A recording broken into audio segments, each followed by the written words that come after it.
more cushion in a bear market. Both London and New York also face another major challenge. Our growing populations have meant that demand for housing has been outstripping supply. Now, this is a problem of success, as is traffic, but they are still problems that we have to deal with. To stimulate housing supply in New York, we've worked to create the conditions that would entice more housing developers into the market. And that has meant clearing away antiquated zoning regulations that prevented housing construction, formulating public-private partnerships that produce both affordable and market-rate housing, and expanding the public parks that attract residents. Whether it's the housing market or the commercial office space market or the market for specific industries, government's role is not to command, but to catalyze, not to dictate development, but to create the conditions that will allow it to take place. For instance, by building a new subway extension to Manhattan's last frontier, the old industrial area on Manhattan's far west side, we'll create the business district that we need to sustain our economic growth in the decades to come. Now, if this plan sounds familiar, it should.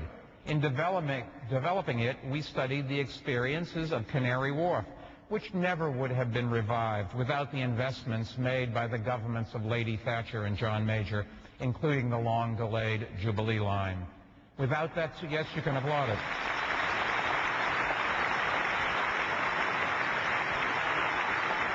Without that tube expansion, Canary Wharf might still be bankrupt, and the jobs that are there now would be scattered around the world.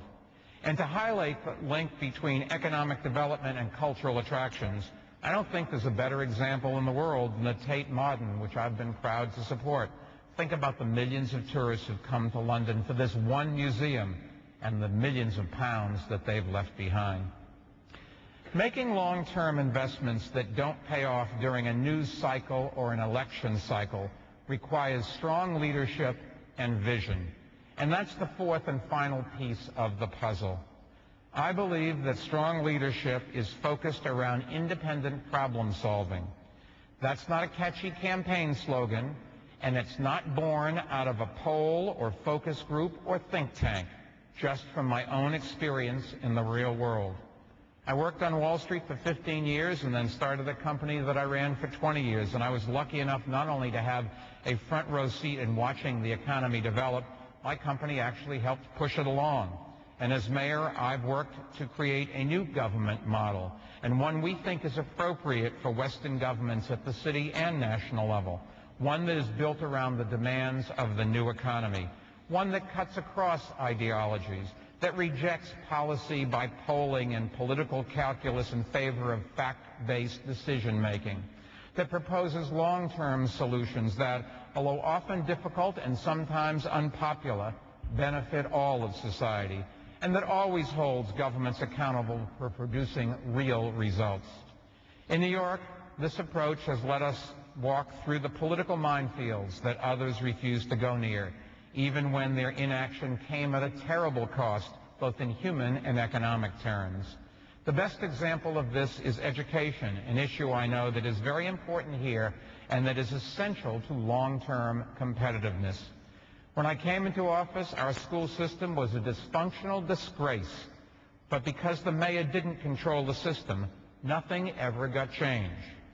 We convinced the state government to give us local control, and I think that this is an area where you might find some broad consensus on devolution. And we began asking some basic questions that others hadn't dared to whisper.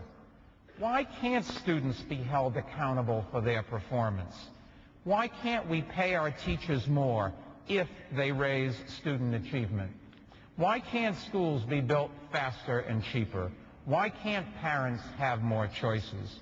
If the UK is anything like the US, when you ask these questions, you will hear nothing but excuses from the political establishment. Let me tell you, don't accept them. In New York, we are making all these changes and more. And as a result, test scores are up between 10 and 20%, and graduation rates are up 20%. Now, from what I have seen, the Conservative Party is embracing this independent problem-solving approach. especially when it comes to your ambitious market-based green agenda to combat global warming. Rather than waiting for China and India to act, you've committed to taking action on your own, as I think every government should do, and as we are doing in New York.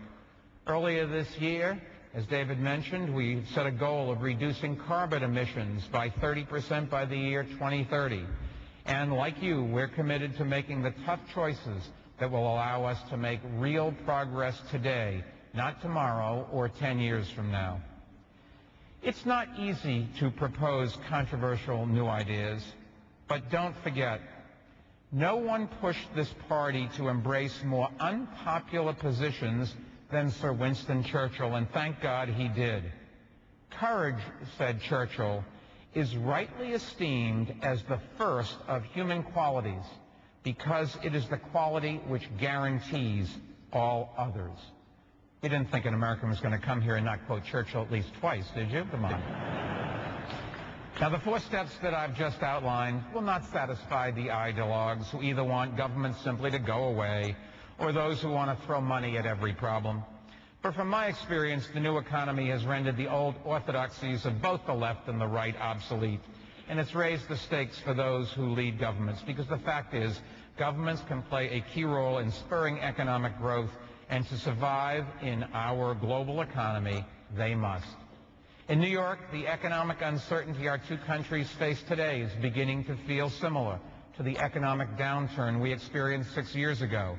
But this time the stakes are higher because more people owe more debt, and so do our governments. It's time for us all to get our houses in order, because the sun is rising on our borrowing bacchanalia, and pretending otherwise will only make the recovery slower and more painful. In the months ahead, I believe that in both of our countries, voters will be looking to see which candidates offer an approach that is sensible, responsible, practical, ethical, and achievable, and who they trust will deliver results. I believe that's the path to progress, the path that can lead our countries to more success in this new century than we achieved in the last 2 combined. To travel it confidently and know that you will be not alone, not only because America will be with you, travel it confidently because millions of voters are sure to follow. David, good luck. Good luck to all of you. Thank you for having me, and God bless.